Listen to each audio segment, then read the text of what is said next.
This is probably going to be the most simplest one for you to answer, but what if you're wrong?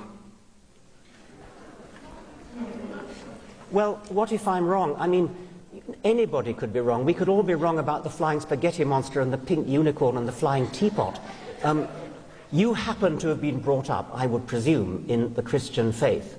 You know what it's like not to believe in a particular faith because you're not a Muslim, you're not a Hindu. Why aren't you a Hindu? Because you happen to have been brought up in America, not in India. If you'd been brought up in India, you'd be a Hindu. If you were brought up in Denmark in the time of the Vikings, you'd be believing in Wotan and Thor.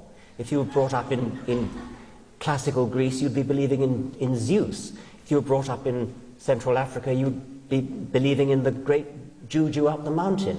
I mean, there's no particular reason to pick on the Judeo-Christian God in which, by the sheerest accident, you happen to have been brought up, and ask me the question, what if I'm wrong? What if you're wrong about the great Juju at the bottom of the sea?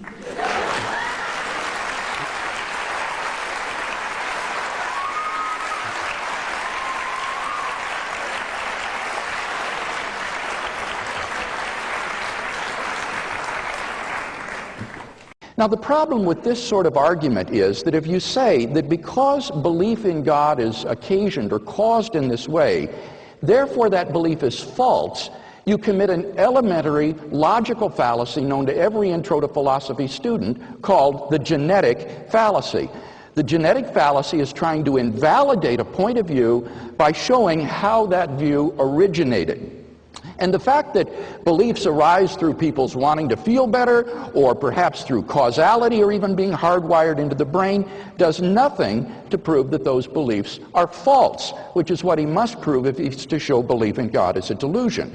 For example, it's been shown by child psychologists that children have hardwired into them the belief that when an object they see disappears behind a screen and then reappears, they believe that the object continues to exist when it goes out of sight. It doesn't disappear from being and then pop back into being.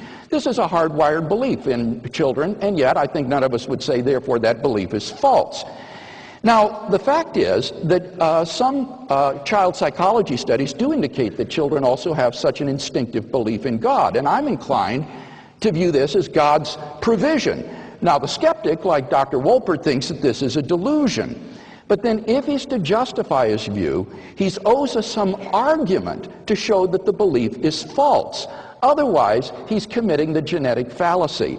So the issue tonight before us in the debate is not how religious beliefs originate, it is whether or not those beliefs are true or false.